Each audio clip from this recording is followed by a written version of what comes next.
Provocative. My own pictures. Why? Why indeed? Well, because someone told me they were. You don't think they are? I read that you want to make kind of provocative art. Well, I know so few people that I actually don't know what's provocative. Someone's got to tell me. So for you, it's not obviously provocative. It's tempting to have my picture looked at, maybe, but I know so few people that it's difficult for me to judge what other people think. Okay, but what do you think about your own images? I think it's barely interesting. It should be more extreme to be even more interesting. I like to use imagination whenever I can. So you mean it's not provocative, but it's what? It barely reaches the level of being really interesting. If it's not really interesting, I just don't look at it. America and Trump today. Well, actually, I was off to a slow start with him because I never thought he would be the president. You see, very, very unlikely. And all of a sudden, he was the president. And I didn't know what to do because after about 6 months, I realized people expected me to paint him too. But by then, 10,000 artists had already painted him every which way. They insult him sexually, they insult him financially. You know, his brain is insulted. What's left for me? I had to use him as a crocodile. And then I had to think fast. And then I also thought the only way to paint Trump really is if you like him, a positive picture of Trump. And that's difficult to do. So I changed him into a woman so that he could be liked. Because today everybody likes women. Women should do everything, you know. They should run banks, they should run companies, they should lead armies, whatever it is. Women should do it. So I thought if Trump was a woman, nobody would mind anything he does. So I painted him as a woman. Oh, really? One can recognize him? Huh? One can recognize him? One gallery? No. Can we recognize him? Oh, yes. Yeah, he's in that book, I think. Okay. If he's not in this book, he's in the one coming up. Okay. But the America you are painting today is really the America of Trump, right? No, I don't think so. Why? He's just a passing phenomenon, in my opinion. I've finished with him, hopefully. Although I haven't completely finished with him. Rebel. Rebel? A good thing to do in art, because art is of no harm whatsoever. And so I always rebel whenever I can. If I find a rule, I break it. And nothing bad has ever happened as a result of this. So, how were you rebellious, for example, for this exhibition? For this exhibition? No, not particularly. I have a certain level of rebelliousness, which is always with me. And this particular exhibition would be normal for me. Colors. These are the colors that I like to use. The most color excitement I can think of is a green plastic box on green grass. Two kinds of green hitting each other, or something blue next to the sky. A bright blue car sitting in the driveway with a bright blue sky above it. It would be two different kinds of blue. I like that kind of situation. Why? No good reason. I think it helps the picture to be attractive. Attractive is attractive visually attractive. But do you think that attractive is aggressive? No, well, I don't know. I mean, of course I don't know, because I don't know enough people to really be a judge of this kind of thing. So you want to seduce? I want to get the people to look at the picture, and I picture myself in the position as the viewer, and I simply don't actually look at pictures with any kind of an interest if they're not pretty sensational. You got something wrong with them? They got unusual color combinations? Something's going on that shouldn't be going on? Then I'll look at it. But if it's just a normal picture painted, person sitting in a chair, it looks realistic, so what? I'd rather have lunch. So, but you have lunch because you are painting in bright colors. Oh, no. I mean, I never think of this problem. To me, they're not bright colors, first of all. To me, these are the colors that it takes for a picture to be on the wall. And what is your model as a painter about the colors? I don't know. I mean, none. I follow the subject for the most part. I follow the subject. That's it. I follow the subject. Gosh. Success. Well, what is the success? Tell me. Well, I've usually felt successful, period. Usually, forever, you feel... Yes, pretty much. I've been fortunate. I've had very good luck at almost every moment of my life. Starting at age 18, 19.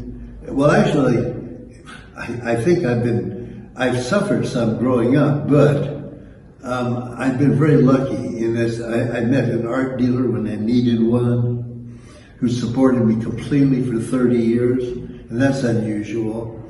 And everything I've needed, I've received, including good health. I'm 85 and I'm still able to do things. Let's see, what else? No, but listen, you have a show soon. Oh, yes. In New York, in one of the most trendy institutions. I hope it's trendy. I hope I can help it to be trendy. It will be more with you. I hope so. Yes. So this is success, right? Oh, success with other people. Yes, that is. I thought you meant success in your life being a pleasantry.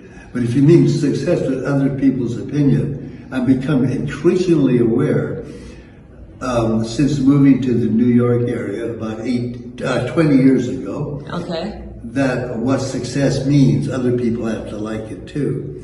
And I'm getting better and better at it, really, frankly. A lot depends on how you But talk. now you are 84. It's kind 85. of late. 85? Yeah, it's even later at 84. Opinion. I've had some pretty negative reviews, negative opinion. I just didn't pay any attention. How can you do that? It's an advantage I have. I don't know how I do it. I think my upbringing prepared me for it somehow. I know from my years teaching art that that's the reason most people are not artists, is because they need so much approval that nobody can give it to them. The teacher, no one. Parents, they all combine and say, do it, and this person still can't do it. Person's frightened. People who do really bold things in this world, like they join the army, they jump out of airplanes wearing a parachute, whatever it is, are often afraid of self-expression. Like they're afraid that they're not doing it right or something. Who knows? But it's incomprehensible to me. I personally have never felt any fear of other people's opinion. It just happens to be a thing I can do, and I do it. And I'm afraid I probably show off too much doing that. But I can't help it. That's cool. So it means you are free, right? Oh, definitely, yes. The more free you are, the less you have to do what's being done. See, there's always something that most of the artists are doing because they think it's popular or something. You have to avoid that. Yeah, but for example, if your wife say, I don't like your painting. I just do it anyway. And you don't destroy it. No, I've been married twice and I don't know. And you divorced because she said it was an ugly painting? No, she never even mentioned my paintings. She didn't care? She didn't care for me. Whoa. If she didn't care for the paintings, I wouldn't have minded. But she didn't care for me either. Oh, wow. Art market. Yes. Lately become aware of it. Before I thought it would never concern me, but now I am aware of it. And it's important, yes. It gives people confidence to buy the picture. And you want to sell? Sure, if possible. Why? Who knows? No good reason. I just do. I have everything I want except an apartment with a view in New York City. Our apartment has no view. So maybe if I get to the next level of prosperity, I can easily buy a view. Buy or rent an apartment that has a better view. Ah, nice. Outside of that, there's absolutely nothing I want.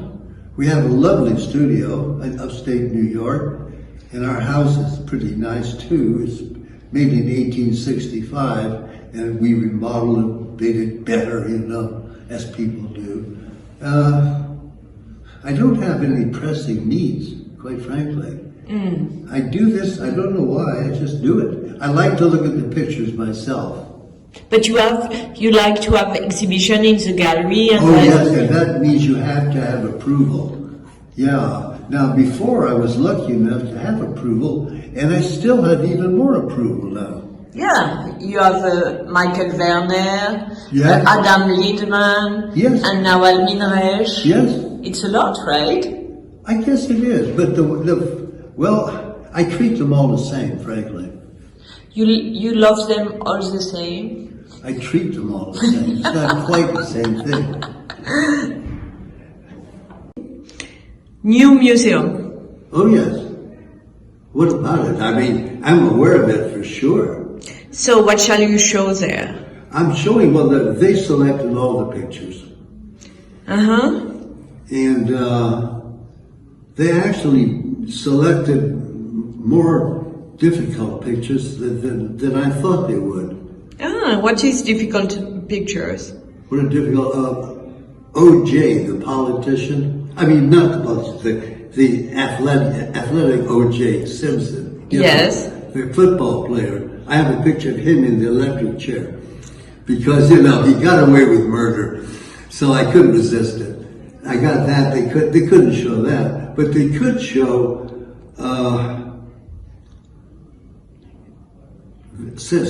some other people at the electric chair, which surprised me. Famous sex maniac who was executed. What was his name? Not Dahmer, one of the others. Anyway. Okay. Sex maniacs getting executed. So, Finito. And, yes. The Angela Davis pictures. That was a little frightening for him.